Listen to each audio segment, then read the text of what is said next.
समाव आं क'क्राझार जिल्लानि बड'फा कालचार कमप्लेक्सआवहा दङ। नोंथांमोना मिथिगौ भारत सोरकार, आसाम सोरकार आरो बिटिआर सोरकारजों बारग' एनडिबिफोरनि थाखाय रिहेबिलिटिखौ 5 डिसेम्बरनिफ्राय लानानै 6 डिसेम्बरसिम खालामनाय जादोंमोन। दिनै 6 डिसेम्बरावहा क'क्राझार जिल्लानि बड'फा कालचार कमप्लेक्सआवहा बारग' एनडिबिफोरनो बिथांमोननो रिहेबिलिटि राननाय हाबाफारि लादों। दा बे समाव जों मिथिनो नाजागोन दिनैनि दिनावहा सानाव बारग' एनडिबिफोरखौ साबेसे बारग' एनडिबिफोरनो रिहेबिलिटि होनाय जागोन। दा जों दङ दा बिटिआरनि हाग्रा बिफाननि मावफुं सोद्रोमा रनजित बसुमतारी बिथांनिफ्राय जों मिथिनो नाजागोन। बिटिआर रिपर्टनि बायदियै 5निफ्राय 6सिम रिहेबिलिटि राननाय जादों। बेसेबां राननाय जाखो मैया आरो दिनै बेसेबां रानगोन आरो मा फेक्सननिफ्राय राननाय जादों? गिबियावनो बर'लेण्ड बुब्लिखौ आं हामबाय होनो। जोंनि 34 बोसोर बर'लेण्ड मुभमेन्टनि जा फिथाइ, बे फिथाइखौ मोनखांनायनि उनाव जोंनि गासैबो सिजफायार खालामनानै एकर्ड खालामनाय एक्स एनडिबि वार्कारफोरनि जा मोननो गोनां रिहेबिलिटेसन पेकेज, बे रिहेबिलिटेसन पेकेजखौ आगोलावहाय एनडिबिपि आरो एनडिबि एनडिबि आरनिखौ होदोंमोन 4,444, बेनिफ्राय होदोंमोन एनडिबिपिनिखौ 985 सा। दिनैनि दिनाव एनडिबिएसनिखौ होगोन 2,727 सा।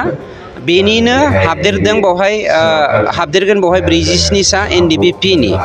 दा टटेल 2,774 सानि गेजेराव मैया बाक्सा जिल्लायावहाय 5 बेचनि बाक्सा जिल्लायावहाय होनायाव जोंनाव रेकर्डआव फैदों 1,105 सा। बेनिफ्राय दिनै क'क्राझार जिल्लानि नैबे कालचारेल कमप्लेक्सनि जौसांनि गेजेरावहाय होगोन 1,669 सा। बे 1,669 सानिनो 573 साया चिरां जिल्लानिफ्राय, 1,096 साया क'क्राझार जिल्लानिफ्राय होनाय जागोन। बे समाव माखासे एनडिबिफोरा गोबां थालांनायनि बाथ्रा ओंखारदों। बे थालांनाया सैथो। बे थालांनायखौ सेकेन्ड फेजआव होनाय जागोन होननानै गभर्नमेन्ट अफ आसाम आरो बिटिआर सरकारनि दैदेनगिरि मानव गेदेर प्रमद बर' बिथांनि दैदेननायाव आसाम सरकार, जोंनि मानव गेदेर डक्टर हिमन्त बिश्व शर्मानि दैदेननायाव जयेन्टलि फैगौ समफोरनि गेजेराव खोब खम समनि गेजेरावनो सेकेन्ड फेजखौ होगोन। बे सेकेन्ड फेजआव जोंनियाव थालांदों टटेलि, जोंनियाव गोबां दावराव दावसि जादों। गुदि गैया बिजौ गैया माखासे बाथ्रा बुंग्रा सुबुंफोर दङ, जायखौ जोङो आं जोलैनि हांगार होननानैसो मख'नो नागिरदों। बिथांमोना जों बेसेबां थाबावदों, बेसेबां होदों, बेखौ गुदि बिजौ गैयालासेनो मानसिनि गेजेराव बिभ्रान्त मोनसे सृष्टि खालामनो थाखाय बाथ्रा बुंलागासिनो दङ। दा नंखायनो आं बे बाथ्राखौ दिनै नोंथांमोननि मिडियानि गेजेरजों क्लियारलि बुंनो नागिरदों। जोंनियाव 1,952 सा थालांबावदों। बे 1,952 सानि गेजेरावहाय 1,561 साया एनडिबिएसनि, 162 साया एनडिबिपिनि, 184 साया एनडिबिआरनि, 20 साया एनडिबिडिनि आरो जोंनि गेजेराव थांनाय अपारेशनफोरावहाय सेरखाय बेरखाय जानानै थानाय माखासे एनडिबि आइजोफोर, बिथांमोना 25 सा दङ। बेफोर गासैखौ जथायै 1,952 साखौ जोङो सेकेन्ड फेजआव होनाय जागोन होननानै मैया जोंनि चिफ मिनिस्टार बिथाङाबो डिक्लेरेसनखौ होखाबाय। नाथाय बिथांनिफ्राय बेसेबां बिबांखौ जों होबावनाय जागोन बेखौ मोनथिनाय जायाखै। आं दिनै नोंथांमोननि मिडियानि गेजेरजों बे ब्रेकआपखौ होनाय जाबाय टटेल 1,952 निफ्राय। बे समाव आरो केसनि बेलायावबो बिथाङा बुंदों जेसेबां केस उइद्र' जादों गासैबो थैना थांनायफोरनिसो फैसा उइद्र' जादों, थांना थानायनि सासेबो नङा होनना बुंदों। नाय मोनसे खोन्था, केसखौ जोङो गभर्नमेन्टआ जाय केसखौ उइद्र' खालामदों बे गभर्नमेन्टनिफ्रायसो खालामदों। दा जोंनिफ्राय अलरेडि आंनाव रेकर्ड दङ 4,000निबो बारा केसखौ जों अलरेडि जमा होखाबाय। आं एक्जेक्टलि डायरियाव गोसो माबाखै, आं लिरना लायाखैमोन। आं नोंथांमोन नांगौ जायोबा उनाव होनो हागोन। बे केसफोरखौ उइद्र' खालामनांगौनि थाखाय जों गभर्नमेन्ट अफ आसामनिसिम जमा होखाबाय। दानिया गभर्नमेन्ट अफ आसामनिफ्राय स्पेसियेल ब्रान्च आसाम पुलिसनिफ्राय मोनसे इनफरमेसन फैदों, बेखिनिखौ उइद्र' खालामनांगौब्ला जोंहा हम मिनिस्ट्रिनिफ्राय मोनसे खामानि मावबावनांगौ दङ। बे खामानिखौ जों बावैसोनो मावगोन। मावनायनि उनावनो जोंनियाव जा वारेन्ट फैबावदों बेफोरखौ जोङो फोजोबनो हागोन।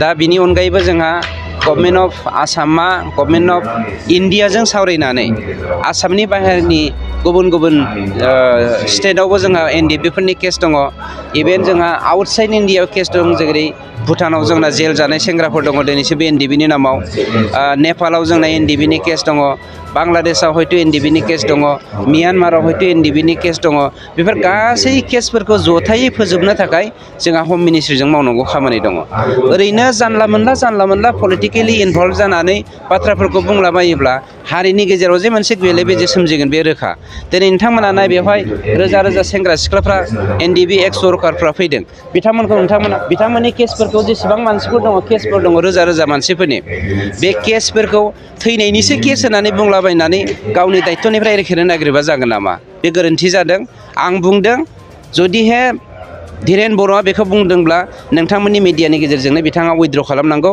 नङाबा बियो बर' हारिनि गेजेरावहाय थावनि मोनगोना पलिटिकेलि ससियेलि थावनि मोनगोनखौ आं सापर्ट खालामाखै बे समाव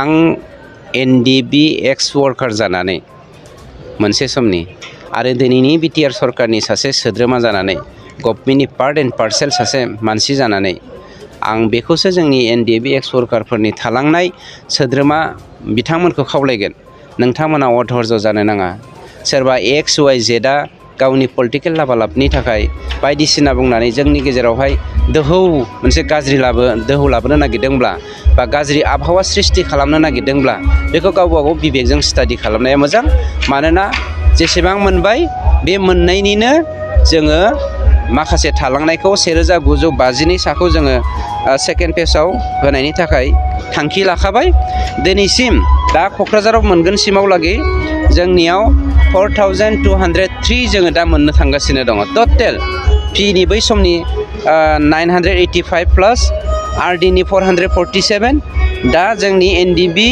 एसजों लोगोसे एनडिबि एसआ दङ 2727 आरो दिनै एनडिबि एसजों फैफादों एनडिबि पिनि 47सा टटेल जोङो मोनगोन दिनैसिमाव लागै 4203 एक्सक्लुडिं 1952 जायखौ जोङो नेक्स्ट फेजआव मोननो थांगासिनो दङ नों बेबायदि रिहाबिलिटियावहा गोजोननाय गैया होनना बुंदोंमोन बे समाव नोंथांमोना बेबायदि सरकारनिफ्राय 4 लाख रिहाबिलिटि मोननायावहा गोजोननाय दं नामा गिबियावनो बड'लेण्ड बुब्लि नोंथांमोननिसिम निउस चेनेलसिम आंनि गोरबोनिफ्राय साबायखर बावहरनाय थाबाय दा दिनैनि समावथ' जों एज ए एक्स एनडिपि हिसाबै एकर्डनि गेजेरजों जेबायदि खोथा होदोंमोन भारत सरकार आरो आसाम सरकारा जों बेखौ दिनै मोननो थांगासिनो दङ दिनैनि गेजेरावनो मोनगोन बेखायनो आं दा बे समाव बेखौनो बुंनो लुगैयो माने जोंनि गोसोआव जेबायदि बिथांमोनहा खोथा होदोंमोन जोंनि सिगाङाव बेखौ दिनै बिथांमोनहा मावफुंनायनि थाखाय आं बिथांमोनखौ गिबियावनो साबायखर जासिहरो दा